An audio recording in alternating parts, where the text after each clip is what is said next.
उदालगुरि रायजोफोरनि थाखाय मोनसे मोजां दिन होननानै बुंनांगोन मानोना उदालगुरि डिस्ट्रिक्ट स्पर्ट्स एसोसिएशन जिल्ला जानायनि उननिफ्राय दिनै मोनसे उदालगुरि टाउननि साखाथियावनो थानाय नैबे स्टेडियामखौ दिनै जों मोनफुंनो हादों मानोना बे प्लेग्राउन्डआवनो गोबां माने प्लेयारफोर दिनै मोजां प्लेयार दिनै ओंखारलांबाय अब्लाबो बेहाय माने मोजां मोनसे फिल्ड गैयिनि थाखाय आरो प्लेयारा जेरैबायदि जन्म जानांगौमोन उदालगुरि जिल्लानि सिङाव जन्म जानो हायाखै नाथाय दिनै मोजां मोनसे स्टेडियाम दिनै जों गायसननो हाबाय आरो बे स्टेडियामनि जुगिदि जोंनि ओनसोलाव जाखांफुनाय माखासे लाइमोन सेंग्रा सिख्लाफ्रा निस्सय मोजां मोनसे गावनि रोंगौथिखौ देखायनानै मोनसे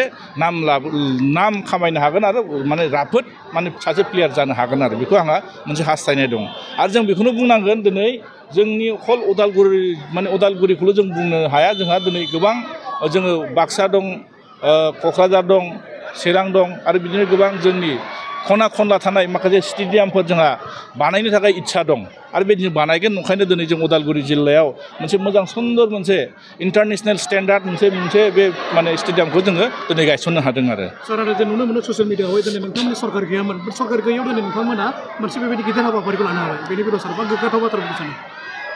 मानसिया जुदि इच्छा थायोब्ला मावनो जुदि गोसो थायोब्ला सरकार थायोब्ला साबसिन जायो सरकार गैयाब्लाबो जुदि गभर्नमेन्टआ माखासे जुदि सेंसनफोरखौ नांगौ बायदि समाव जुदि रिलिज खालामना होनो हायोब्ला जोङो बे खामानिखौ मावफुंनो हायैनि खोथा फैया मानोना दिनै बिपिएफ मोनसे राजनिति दला जोङो मोनसे राजनिति खालाया मानोना जोंनो बे बिटिसि ओनसोलाव जि बुस्थुखौ जोंनो गोनांथि दङ माखासे जोंनो नांगौफोरखौ जों हदाय बेखौ सेस्था खालामनानै दिनै बिपिएफ दला नाजाबोबाय थादों आरो जों बेहाय राजनिति खालामनो सानाखै मानोना दिनै बे जोंनो नांखागौ बेहायथ' खुनु माने बेहाय राजनिति खालामना लाब गैया नंखायनो दिनै जोङो दिनै बिपिएफ राजनिति दलब्लाबो दिनै जोंहा मोनसे सरकाराव दंमोन आरो दिनै जों सरकाराव गैया सरकाराव थानाय समावथ' जों गोबां खामानि मावखादों दिनै सरकाराव गैयाब्लाबो दिनै जों मावफुंगोन आरो मावलांगोन आरो दिनै बेखौ मावनो हादों बेखौ नंखायनो रायजो राजाफ्रा दिनै फोथायदों सरकाराव गैयाब्लाबो जे दिनै बेखौ मावफुंनो हादों नंखायनो दिनै रायजो राजाफ्रा बिपिएफनि सायाव फोथायदों सरकाराव थानायानो हायाखै अब्ला सरकाराव थायैयानो जुदि हादोंब्ला खामानि मावनायाव बिथांमोना बेसेबां इच्छा बेखौ रायजोफ्रा बिजिरगोन आरो बिनि थाखायनो मोजां मोनसे रायजो राजाफ्रा पजिटिभलि जोंनि सायाव नोजोर होदों आरो जायगानि गोबां हस्पिटाल फरायसालिफोराव नांगौ बायदि फोरोंगिरि आरो डक्टरफोरखौ जोङो मोननो हायाखै बे समाव मा बुङो दुखुनांथावना बाथ्रा जोंहा जोंनि उदालगुरि सिभिल हस्पिटाल बेहाय जों जेरैबायदि डक्टरनि गोनांथि दं बेखौ जों लाबोनो हायाखै बेखौ जोङो सोरखौबा सोरनिबा सायाव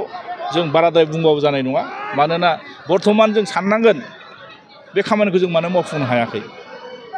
दिनै जायफोर दिनै पावाराव दङ बिथांमोना बांसिन सेस्था खालामनांगौमोन बिथांमोना जुदि सेस्था खालायोमोनब्ला एसेब्लाबो माखासे खामानिखौ मावफुंनो हायैनि खोथा गैया मावफुंनो हायोमोन नाथाय दिनै मा खालायनो जाय दिनै सरकार सालायबाय थादों बिथांमोना नांगौ बायदि समाव खामानि मावनो हायैनि थाखायनो दिनै बे जोंनि जेंनाफ्रा सुस्रांजायाखै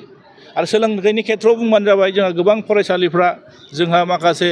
फोरोंगिरिफोर नांगौ जादों सम बायदि जों थिसनना होनो हायाखै बेफोरबायदि मोनफा मोनफा जेंनाखौ दानि सरकारा मावफुंनो हायाखै बेनो मोनसे मावफुंनो हायैनि फोरमान बेनो मोनसे फेइलार बिथांमोना जे पावाराव मोनसेयावबो सरकाराव थासेयावबो पावार थानानैब्लाबो जे बिथांमोना मावनो हायाखै नंखायनो दिनै मावनो हायैनि थाखायनो बिथांमोननि सायाव रायजो राजाफ्रा मोनसे फोथायनाय आरो बिसाजा दिनै गोमानो हमदों नंखायनो हाजारखि बिथांमोना होसिख्राव बुङाथों मानो जों एसे सिगाङाव जोङो हयथ' ससियेल मिडियाआव नुदों नोंथांमोना नुनो मोन्दों माखासे दिननि सिगां जे माने शिक्षा बिभागाव नङा होमबा मोनसे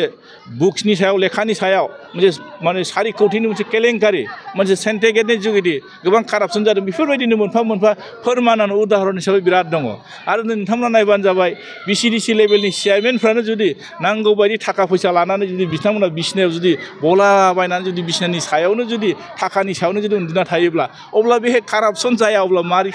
कारापसन बुंगोन ना बेखौ माने मोजां सरकार सालायनाय बुंगोन ओंखायनो बेखौ रायजो राजा बिजिरथोंसै आरो रायजो राजा बिजिरगोन बिनि सायाव नुगोन बिपिएफआ 17 बोसोराव बिदि खालायफेराखै दिनै उदालगुरि जिल्लानि सिङाव दिनै जोंहा गोबां खामानि मावदों मानगोनां सरन बर'खौ जों नाम लाथारनांगोन मानगोनां जारिहन दैमारि बिथांखौ नाम लाथारनांगोन उदालगुरि टाउननि जिथु माने पिक्सारा जेरै चेन्ज जादों जेरै 4 लेन जादों स्टेडियाम जादों आरो उदालगुरि टाउननि साखाथि फाखाथि माखासे जौगानाय हाबाफारि दिनै गोबां खामानि मावदों अब्लाबो जे BPFखौ मावाखै होनबाय थानायासो बिथांमोननि माइनास पइन्ट बिथांमोना मावाखै होननाय माने रायजो राजाफ्रा मावदों नुखादों नङा होमब्ला बे बिथांमोना हाजारखि बुङाथों मानो बिनि सायाव जोंनि नाम्बार्सबो दाननो हाया फैबाय थानाय दिनाव नैबे आरो 2 मास 3 मासनि उनावनो जुदि इलेक्सन जानो थांगासिनो सेप्तेम्बर मासाव इलेक्सन जानो थांगासिनो दं बेहाय बिनि फिननायखौ रायजो राजाफ्रा होगोन आरो नोंथांमोना नुगोन आरो बिनि सायाव आरो निस्सय जोंहा मोजां दिन फैगासिनो दङ BPF सरकार दागोना 100% रोखा जानानै दङ थेंक इउ